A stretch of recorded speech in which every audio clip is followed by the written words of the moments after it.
Assalamualaikum warahmatullahi wabarakatuh. Proses atau kegiatan pembelajaran kita hari ini, marilah kita awali dengan sama-sama berdoa. Berdoa akan dipimpin oleh ketua kelas. Silahkan ketua kelas untuk memimpin teman-temannya.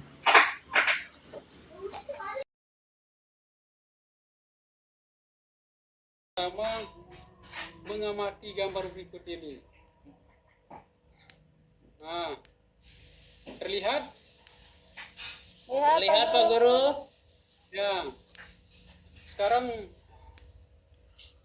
saya akan tanya untuk kelompok 1. Kelompok 1 ini gambar apa kelompok 1?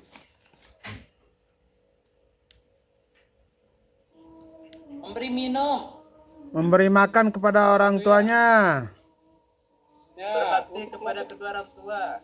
Kelompok 2 ini, kelompok 2. Apa ini? Berbakti kepada kedua orang tua.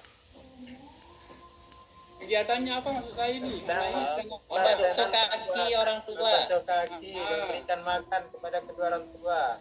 Nah, kelompok 3 ini apa ini? Karena tidak mampu berjalan, makanya digendong ibunya. Digendong. Untuk kelompok 4 ini apa? Berziarah ke makam. Salah satu cara kita berbakti kepada orang tua yaitu yang sudah meninggal dunia, yaitu dengan cara mendoakannya, Pak Guru. Iya. Dari sekian banyak gambar-gambar ini, kita tarik kesimpulan ini apa? Cara kita berbakti kepada orang tua, Pak Guru. Cara anak berbakti kepada kedua orang tua. Bagus, alhamdulillah. Nah, selanjutnya Pak Guru, dari gambar ini kita bisa menarik kesimpulan bahwa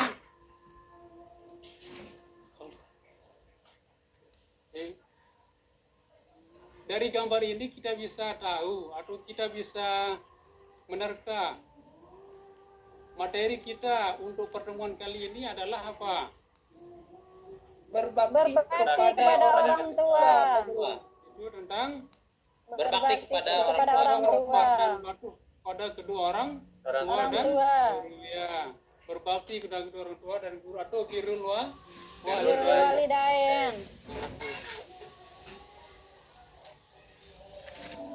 Anak-anak, sebelum kita lanjut, perlu Pak Guru menyampaikan tujuan pembelajaran kita hari ini. Itu yang pertama, peserta didik dapat membaca, menulis, dan mendemonstrasikan hafalan Quran surah Al-Isra ayat 17, Al-Isra ayat 23 sampai dengan ayat 24. Kemudian Quran surah Luqman ayat 13 sampai dengan ayat 17. Dan hadis tentang perilaku hormat dan patuh kepada kedua orang tua dan guru. Kemudian tujuan pembelajaran kedua yaitu peserta didik dapat menyebutkan makna mufradat dari Quran surah Al-Isra ayat 23 sampai 24. Kemudian Quran surah Luqman ayat 13 sampai dengan 17, dan hadis Rasulullah SAW tentang perilaku hormat dan patuh kepada kedua orang tua dan guru. Kemudian tujuan pembelajaran ketiga yaitu peserta didik dapat menganalisis kandungan Quran surah Al-Isra ayat 23 sampai 24, Quran surah Luqman ayat 13 sampai dengan 17, dan hadis Rasulullah SAW tentang perilaku hormat dan patuh kedua orang tua dan guru.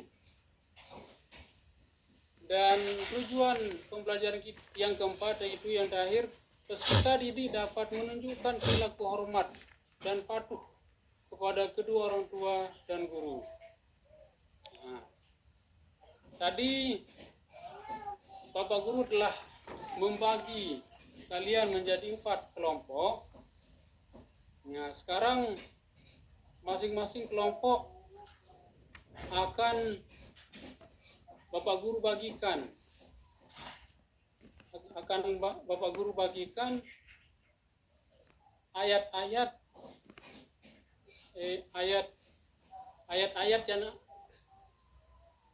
yang sudah saya bacakan tadi untuk di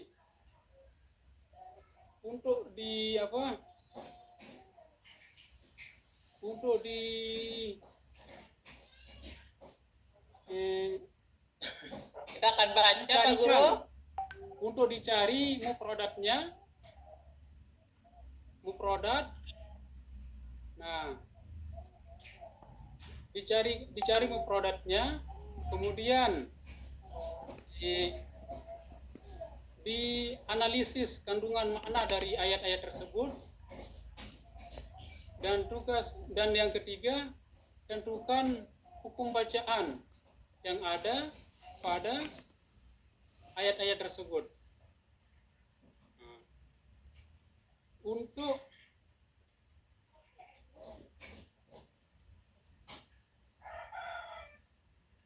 kelompok pertama itu bagiannya Quran surah Al-Isra ayat 23 dan ayat sampai dengan 24, ya. Kelompok 1 Quran surah Al-Isra ayat 23 sampai dengan 24. Kemudian kelompok kedua yaitu surah Luqman ayat 13 dan surah Luqman ayat 13 sampai dengan ayat 14. Kemudian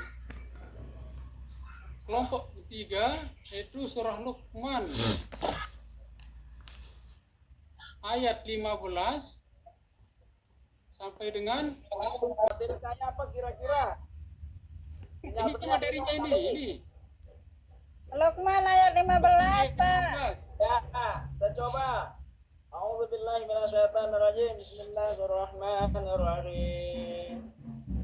Wa in jahadaka 'ala an tusyrika bima laysa laka bihi ilmun fala tuti'huma wa sahibuhuma fid dunya ma'rufa wattabi' sabila man anaba ilayya thumma ila marji'ukum fa unabbi'ukum bima kuntum ta'malun. Menurut kelompok kami mulai dari kandungan dulu Pak Guru, nanti untuk hukum bacaannya teman saya menjelaskan. Jadi masih pada ayat yang ke-15 surat Al-Luqman ini masih kaitannya tentang nasihat Luqman kepada anaknya. Di mana wa in jahadaka ala an tusyrika bihi, ya. Jika keduanya memaksamu untuk mempersekutukanku, katanya Allah. Jadi dalam ayat ini dijelaskan bahwa boleh kita membantah perintah kedua orang tua apabila ma laisa laka bihi ilmun fala tuti'huma, ya. Sesuatu yang engkau tidak punya, dia menyuruh kita untuk mengerjakan sesuatu yang kita tidak tahu. Nah, secara kebetulan yang disuruh itu adalah yang melanggar syariat atau melanggar ajaran agama. Di sana boleh kita tidak mentaati keduanya. Oh ya. Nah, sehingga misalkan kita disuruh apa yang misalkan kita disuruh mencuri mangganya orang. Oh iya, ya. Ya, boleh tidak. Boleh tidak taat berarti ya. Tetapi dalam menolaknya itu mesti wajib kita menggunakan perkataan yang lembut, yang sopan, dan menjelaskan sebab kita menolak. Maaf Pak Majid, ini kan sudah setengah jam loh ini. Oh iya. Kita kemudian kita diperintahkan untuk mengikuti seperti orang yang yang taat kepada Allah nanti. Masjid. Sudah. Maju Ya, cukup. semuanya. Nah, sudah. Sekarang kita coba untuk simpulkan sama-sama ya dari Quran surah Al-Isra ayat 13 sampai 14, kemudian Luqman ayat 13 sampai dengan 17 dan dua hadis Rasulullah. Coba kita simpulkan bersama-sama. Nah, coba kesimpulan. Kita disuruh berbakti kepada orang tua walaupun orang tua kita sudah meninggal dunia dengan cara kita mendoakannya, Pak. Ya. Nah, itu diantara sekian banyak kesimpulan-kesimpulan yang bisa kita tarik dari dari dalil-dalil nakli yang sudah kita pelajari tadi. Nah, untuk pertemuan selanjutnya kita akan membahas tentang menghindari pergaulan bebas dan perbuatan keji. Dan untuk mengakhiri pertemuan kita kali ini, kita akhiri dengan sama-sama membaca hamdalah. Alhamdulillahirabbil alamin. Sekian dan terima kasih. Assalamualaikum warahmatullahi wabarakatuh. Silakan Bu Mardani. Waktunya sudah molor. Iya. Ya, silakan. Oke, Pak Majid Ahmad. Terima kasih Pak sudah presentasi hari ini. Lanjutkan materinya tentang berbakti pada orang tua. Oke, tadi dari kegiatan awal ya sudah sudah salam, kemudian presentasi dan berdoa, kemudian kegiatan inti tadi panjenengan memperlihatkan gambar-gambar bagaimana cara berbakti, itu contoh, hanya beberapa contoh cara berbakti kepada kedua orang tua. Nah, jenengan menayangkan gambar, kemudian Bapak kemudian meminta kepada siswa atau peserta didik itu untuk kemudian mengambil kesimpulan tentang atau memberikan pendapat tentang gambar tersebut. Itu bagus. Kemudian, nah panjenengan kemudian tidak terlalu banyak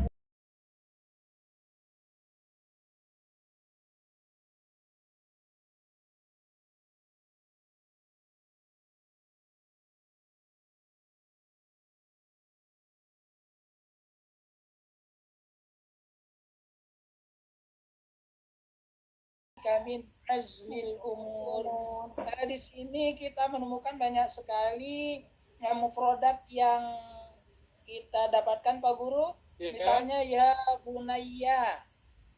Kami tulis di sini ya bunaya itu artinya wahaiku gitu. Wahai anakku ya, bagus. Kemudian ada kata akimi. Akim bentuk fi'il amr Pak Guru. Artinya ya, Kemudian ada kata as-sholat. As-sholat itu ya artinya sholat tentunya. Kemudian ada kata umur wa'mur yang artinya perintahkanlah. Kemudian ada kata bil ma'ruf, kepada yang ma'ruf. Wanha, ada kata inha Pak Guru yang artinya cegahlah. Anil mungkar, dari perbuatan yang tidak baik, dari perbuatan mungkar. Kemudian ada kata isbir. Isbir artinya bersabarlah. Alama asobaka, asobak terhadap apa yang menimpamu. Inna dzalika, hal itu sesungguhnya itu semua min azmil umur, lebih utama Pak Guru. Ya, bagus, luar biasa. Kemudian hukum bacaannya, ayo. Hukum bacaannya mulai dari pertama ada kata ya bunaya. Mungkin teman saya akan menjelaskan ini Pak Guru. Ya, ayo. Teman saya, Erni, teman saya Pak Guru. Ya, Erni, ayo. Lanjut aja Pak, nanti kurang fokus. Iya. Ya, ada kata ya bunaya ya itu sendiri matobi Pak Guru. Ya. Kemudian ada aqimis shalah, ada edego.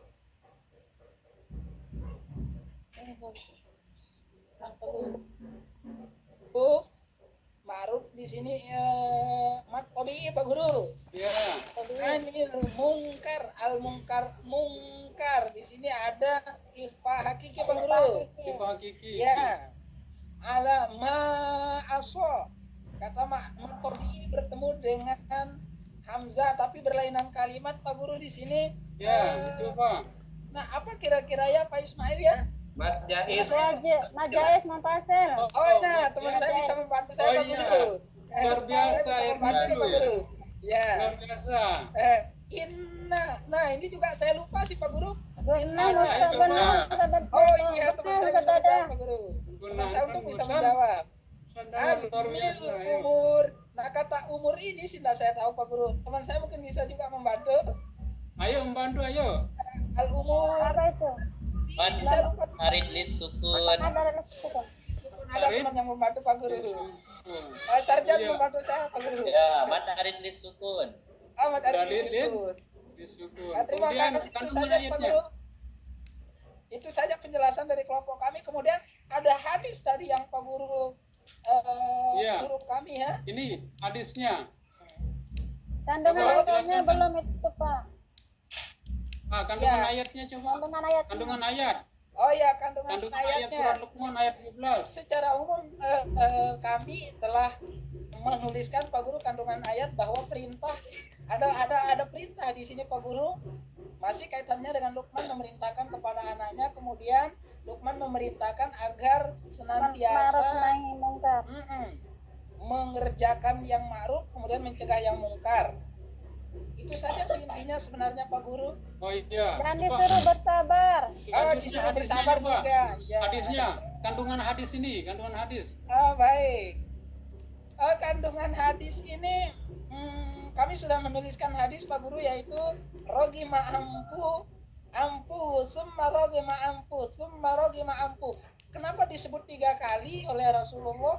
Artinya kalau menurut saya, kalau menurut kelompok kami dengan Erni nih Pak Guru, Ya. ada satu kata yang istimewa sebenarnya yang ingin disampaikan oleh Rasulullah sehingga diulang sampai 3 kali. Ya, apa itu? Jadi kila dikatakan kepada orang saat itu, ya Rasulullah, man adraka walidai indal kibar ahaduhuma au kilahuma falam yadkhulil jannah. Sungguh celaka orang yang sudah punya orang tua renta yang masih hidup tetapi dia tidak mau apa namanya itu ya, Erni ya? Berbakti. Tidak Ya, mau berbakti berbakti. ya. Oh, Ya. dia mau berbakti gitu. Sangat rugi sekali orang yang semacam itu, bahkan celaka kata Nabi. Orang yang tidak mau berbakti kepada orang tuanya, padahal orang tuanya masih ada loh. Itu saja sih Pak Guru. Oh iya. Bahkan dijelaskan Rasulullah tidak akan masuk surga gitu. Masya Allah. Intinya Oh, itu akan celaka